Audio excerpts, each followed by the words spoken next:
मौत एक ऐसा शब्द है जिसे सुनते ही मन के भीतर एक अजीब सा सन्नाटा उतर आता है, जैसे समय कुछ पल के लिए ठहर गया हो।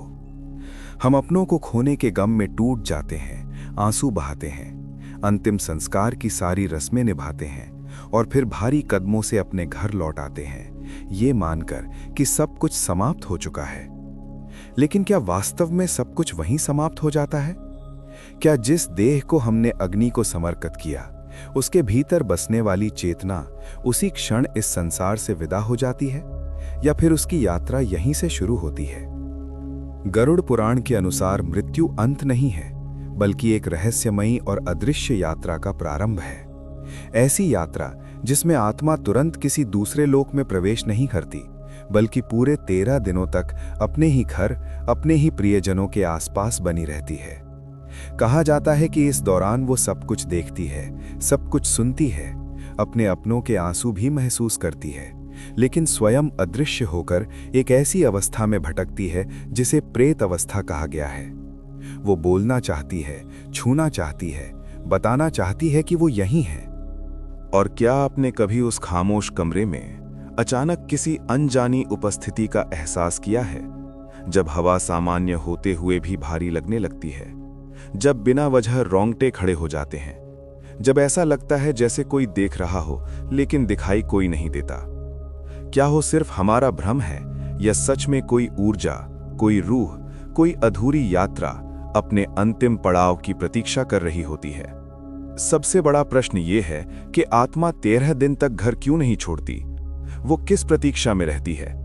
और 13वीं के संस्कार के पीछे छिपा वो कौन सा आध्यात्मिक सिद्धांत है जो एक भटकती चेतना को प्रेत अवस्था से मुक्त कर पितृलोक की ओर अग्रसर कर देता है? आज हम गरुड़ पुराण के उल्लेखों के आधार पर उन 13 दिनों की परतें खोलेंगे, एक एक दिन की उस अदृश्य यात्रा को समझने की कोशिश करेंगे, जिसे जानकर आपकी रूह सिहर उठेगी। नमस्कार, आप देख रहे हैं रूहानी फाइल्स, जहां हम धर्म, रहस्य और अनदेखी शक्तियों से जुड़े ऐसे सच सामने लाते हैं जिनके बारे में अक्सर खुलकर बात नहीं की जाती। अगर आप भी आत्मा, मृत्यु और परलोक से जुड़े रहस्यों को जानना चाहते हैं, तो अभी चैनल को सब्सक्राइब करें और बेल आइकन जरूर दबाएं, क्योंकि यहाँ हर वीडियो आपको एक नया चौंकाने वाला सच बताने वाली है। क्या आपने कभी गहराई से इस प्रश्न पर विचार किया है कि जिस शरीर को हम जीवन भर मैं कहकर पुकारते हैं, जिसके साथ हम हंसते हैं, रोते हैं, सपने देखते हैं, वही शरीर जब शमशान की अग्नि में जल रहा होता है, तब असली मैं अर्थात आत्मा आखिर कहाँ होती है? क्या वो उसी क्षण इस संसार से विलीन हो जाती है, या फिर किसी अदृश्य रूप में हमारे आसपास ही उपस्थित रहती है, सब कुछ देखती हुई, सब कुछ महसूस करती हुई, लेकिन स्वयं को प्रकट करने में असमर्थ?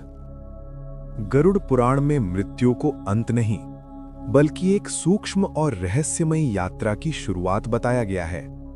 एक ऐसी यात्रा जिसमें आत्मा शरीर से अलग होते ही तुरंत किसी दूसरे लोक में प्रवेश नहीं करती, बल्कि कुछ समय तक पृथ्वी लोक के ही वातावरण में रहती है। जैसे ही प्राण शरीर का साथ छोड़ते हैं, आत्मा सूक्ष्म रूप धारण कर लेती है, और कहा जाता है कि वो सबसे पहले उसी स्थान के आसपास मंडराती है जहां उसका शरीर पड़ा होता है। वो अपने ही निर्जीव शरीर को देखती है, अपने परिजनों के विलाप को सुनती है, लेकिन चाहकर भी उनके आंसू पहुंच नहीं पाती, उन्हें ये नहीं बता पाती कि मैं अभी यहीं हूं। गरुड़ पुराण के वर्णन के अनुसार मृत्यु के बाद आत्मा एक विशेष अवस्था में प्रवेश करती है, जिसे प्रेत अवस्था कहा गया है, और ये अवस्था सामान्यतः 13 दिनों तक रहती है। यही वे 13 दिन हैं जिनके बारे में समाज में अनेक मान्यताएं प्रचलित हैं, लेकिन बहुत कम लोग ये समझने का प्रयास करते हैं कि इन 13 दिनों का वास्तविक आध्यात्मिक अर्थ क्या है। प्रश्न उठता है कि आखिर 13 दिन ही क्यों? 10 क्यों नहीं? 7 क्यों नहीं? या 40 क्यों नहीं? क्या ये केवल परंपरा है, या इसके पीछे कोई गहरा सूक्ष्म सिद्धांत छिपा है? गरुड़ पुराण के अनुसार इन प्रारंभिक दिनों में आत्मा अपने कर्मों की स्मृतियों से गुजरती है। जीवन में किए गए प्रत्येक कार्य, प्रत्येक विचार, प्रत्येक पाप और प्रत्येक पुण्य चलचित्र की भांति उसके सामने प्रकट होने लगते हैं। ये दंड नहीं, बल्कि बोध की प्रक्रिया है, एक ऐसा बोध जिसमें आत्मा पहली बार अपने जीवन को बाहर से देखती है। इसी कारण कहा जाता है कि मृत्यु के बाद के शुरुआती दिन आत्मा के लिए अत्यंत बेचैन करने वाले होते हैं, क्योंकि वो अब शरीर से मुक्त तो हो चुकी होती है, लेकिन पूर्णतः स्वतंत्र नहीं हुई होती। कहा जाता है कि जब परिवारजन अंतिम संस्कार कर घर लौट आते हैं, तब भी आत्मा कुछ समय तक उसी घर के आसपास बनी रहती है, मानो वो स्वयं को अपने परिचित वातावरण से अलग होने के लिए तैयार कर रही हो। कई परंपराओं में ये विश्वास किया जाता है कि इन दिनों में घर के भीतर एक अजीब सा भारीपन महसूस हो सकता है। स्वप्नों में दिवंगत व्यक्ति का आना या बिना कारण मन का विचलित होना, और लोग इसे मात्र संयोग मान लेते हैं। परंतु गरुड़ पुराण इस अवधि को आत्मा की संक्रमण अवस्था के रूप में वर्णित करता है, जहां वो धीरे धीरे पृथ्वी लोक से अपने सूक्ष्म संबंधों को छोड़ती है। अब यहाँ सबसे महत्वपूर्ण प्रश्न उभरता है, क्या इन 13 दिनों के दौरान किए जाने वाले संस्कार जैसे पिंडदान और श्राद्ध कर्म केवल सामाजिक परंपराएं हैं, या उनका आत्मा की यात्रा से कोई वास्तविक संबंध है? गरुड़ पुराण के अनुसार इन कर्मों का उद्देश्य आत्मा को ऊर्जा और शुभ संकल्प प्रदान करना है, ताकि वो प्रेत अवस्था से आगे बढ़ सके और पितृलोक की ओर अग्रसर हो सके। अर्थात 13वीं केवल एक रस्म नहीं, बल्कि आत्मा के संक्रमण काल का समापन और उसकी अगली यात्रा के लिए सामूहिक विदाई मानी गई है। 13वें दिन को विशेष इसीलिए माना जाता है क्योंकि इसे वह क्षण बताया गया है जब आत्मा का पृथ्वी से सूक्ष्म संबंध लगभग समाप्त हो जाता है। वो अपने घर, अपने आंगन, अपनी दीवारों को मानो अंतिम बार अनुभव करती है और फिर एक नई दिशा की ओर बढ़ती है। ये वही समय है जब कहा जाता है कि आत्मा को उसके कर्मों के अनुसार आगे के मार्ग का संकेत मिलता है, चाहे वो पितृलोक की ओर हो, पुनर्जन्म की ओर हो या किसी अन्य सूक्ष्म लोक की ओर। गरुड़ पुराण ये भी संकेत देता है कि मृत्यु के तुरंत बाद आत्मा को न तो पूर्ण दंड मिलता है और न ही तुरंत मुक्ति, बल्कि पहले उसे अपने कर्मों की सच्चाई का सामना करना पड़ता है। यही वे 13 दिन हैं जिन्हें समझे बिना हम केवल परंपरा निभाते रह जाते हैं, लेकिन उनके पीछे छिपे आध्यात्मिक विज्ञान को नहीं जान पाते। और यहीं से शुरू होता है वो गहरा रहस्य। यदि आत्मा सच में 13 दिनों तक पृथ्वी लोक के समीप रहती है, तो क्या हम उसके लिए कुछ कर सकते हैं? क्या 13वीं का संस्कार वास्तव में उसे शांति प्रदान करता है, या ये केवल जीवित लोगों को मानसिक सांत्वना देता है? और इन 13 दिनों के बाद आत्मा के साथ वास्तव में क्या होता है? क्या वो तुरंत किसी न्याय प्रक्रिया में प्रवेश करती है, या फिर उसे किसी सूक्ष्म लोक की ओर ले जाया जाता है जहां उसकी अगली यात्रा निर्धारित होती है? इन प्रश्नों के उत्तर हमें गरुड़ पुराण के आगे के वर्णनों में मिलते हैं, जहां आत्मा की यात्रा का विस्तार से उल्लेख किया गया है और जहां ये बताया गया है कि मृत्यु के बाद का प्रत्येक दिन आत्मा के लिए एक नई अनुभूति और एक नए निर्णय की ओर बढ़ता कदम होता है। गरुड़ पुराण में वर्णित आत्मा की यात्रा के अनुसार 13 दिनों की ये अवधि केवल प्रतीक्षा नहीं होती, बल्कि एक संक्रमण काल होता है जिसमें आत्मा को धीरे धीरे ये बोध कराया जाता है कि अब उसका पृथ्वी से संबंध समाप्त होने वाला है और आगे उसे अपने कर्मों के अनुसार मार्ग ग्रहण करना होगा।